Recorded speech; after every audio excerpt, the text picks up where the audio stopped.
deserve to receive and redeem these rights, the rights are not being redeemed.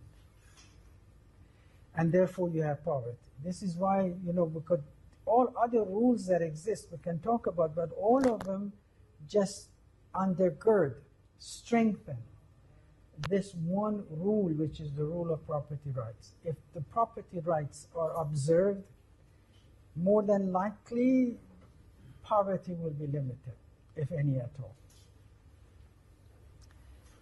Okay. There is no such concept in Western thought. No, because that's what I was saying. In Western concept of property rights, you have two problems.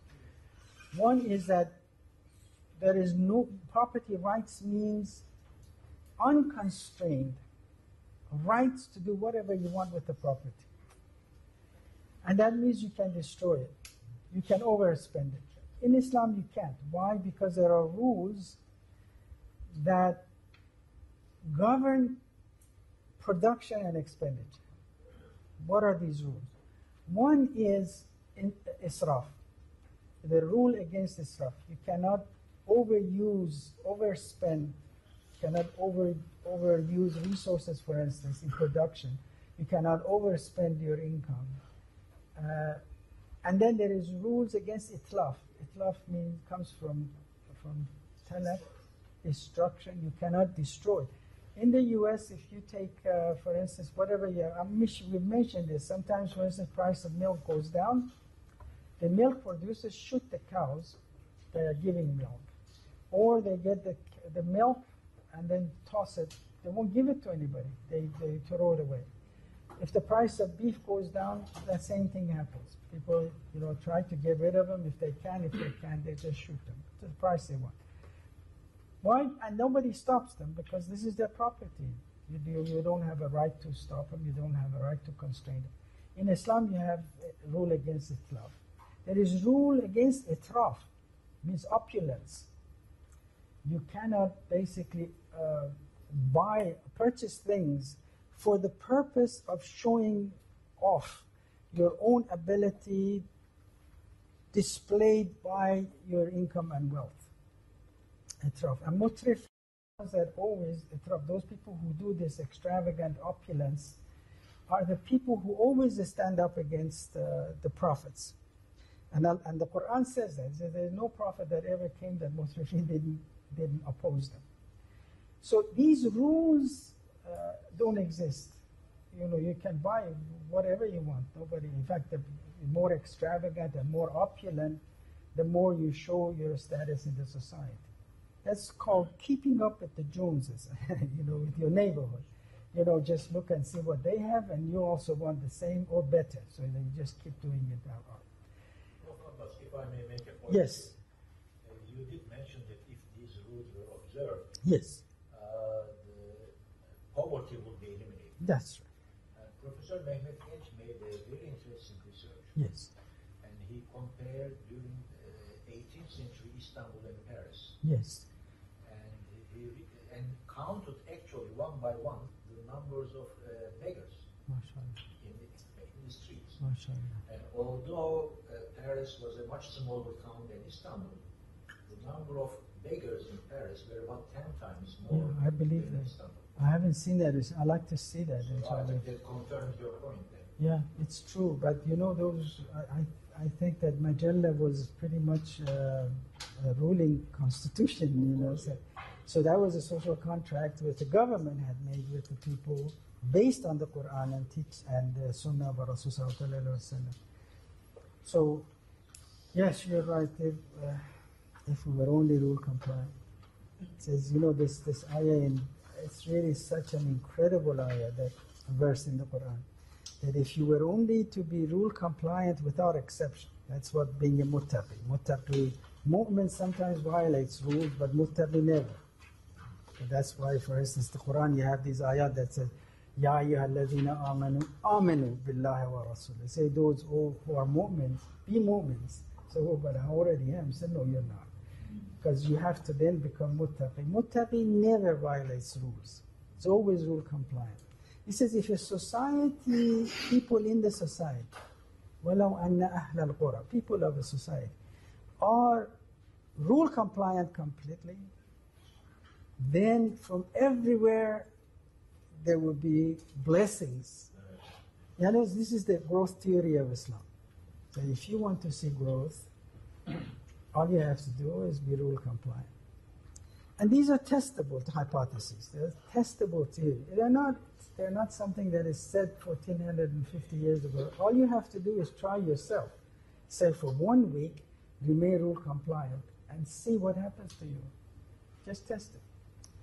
The problem is we think that this is just theory. We don't actually do things with it, but it is. It's very, very effective. So rule compliance because of it.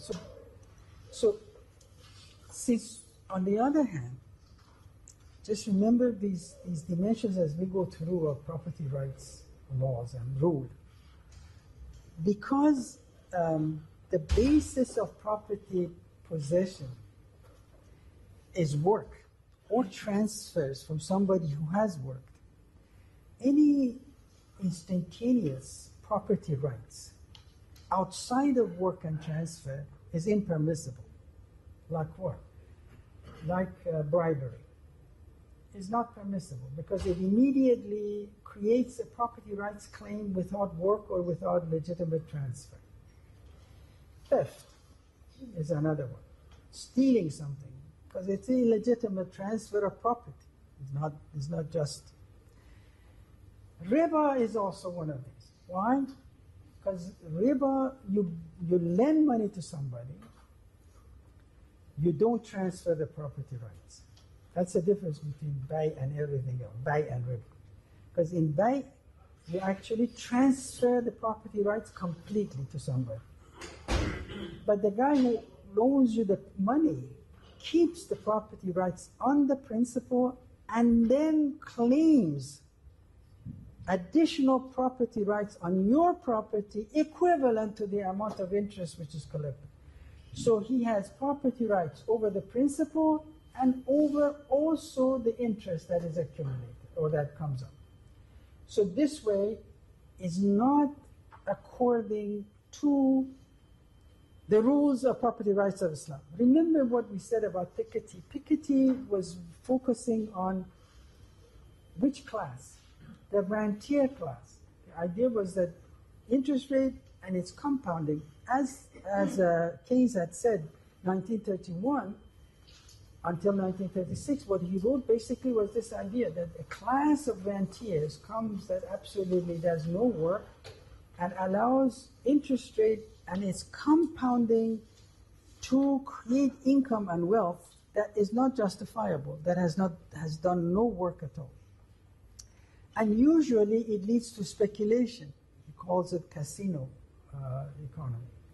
So it's like speculating, so increasing values at every turn without actually having value added in the production sector. So their contribution becomes negative to the society. That's why he asked for the euthanasia of rentier. Euthanasia means mercy killing. Not by revolution or anything, basically saying that you have to make sure society's capital, financial resources are so available that would drive the rent that these people collect to zero, so they wouldn't be able to collect. But in Islam, it's prohibited because of this property right rule of Islam. It's a very fundamental understanding that most people don't have, because you just say that Allah subhanahu wa ta'ala says this riba is zulm, but why is it a zulm? It's because it runs counter to the property rights rules of Islam. In other words, you take property that doesn't belong to you. It's like theft. And we are not the only one. There was actually a Nobel Prize winner economist in France who argued exactly that this kind of money and also creation of money from thin air is nothing but regular theft. You steal. Because you're creating, for instance, with paper money, you're creating property rights claim that hasn't yet been justified by the work or the product performed by. Yes, sir. Don't you argue that when you're renting a building, also you're not transferring the property rights? But in Islam, so how do you differentiate? The rent, however, is different. The rent produces a usufruct that you personally are using. remember what happens. I'll give you an economic explanation. If you can imagine that you are a producer and you will go and borrow money at an interest rate. Astaghfirullah, I know you won't do that, but I'm saying that suppose as a producer that you do that. What happens here? It enters the cost of production, right? When it enters the cost of production, it changes the cost curves. And where marginal product, marginal revenues intersect, you can show is at a lower production level and at a higher price. In other words, interest is a drag on the economy. With rent, you don't have that problem. It doesn't change the production relations in the society. For you to rent a house to live in or rent a piece of equipment for its use, then you borrow money. Money is not productive.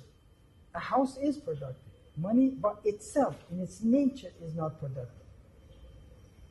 And this is Aristotle from the very beginning, and this was the argument of the scholastics and St. Thomas Aquinas, all of these people. That basically money is barren, and in and of itself is not capable of producing anything. So this is the idea of violation of the rules of property rights. Rules of property rights of Islam, which is so fundamentally different from that of the Western. Thank you. So this, I think we've talked about all of these. Another rule of property rights is that because wealth and income are the lifeblood of the community, lifeblood of the society, Islam rules out its accumulation because it's not creating thrombosis in your veins. You know, it just creates a blockage. It doesn't allow the what needs to circulate. Whoever that was, I'm sorry. I don't have a. Okay, it still works. So basically. Life, because it is lifeblood, and it has to circulate so it can create more income and employment, its accumulation is prohibited, and it basically should not lead to withholding part of the society's resources in form of accumulated wealth. Then, of course, you have inheritance. In other words, what Piketty talked about as being the fact that inheritance is allowed to accumulate so that you have a rentier class developing in the society. This doesn't occur in Islam. Why? Because the inheritance rule breaks up the wealth.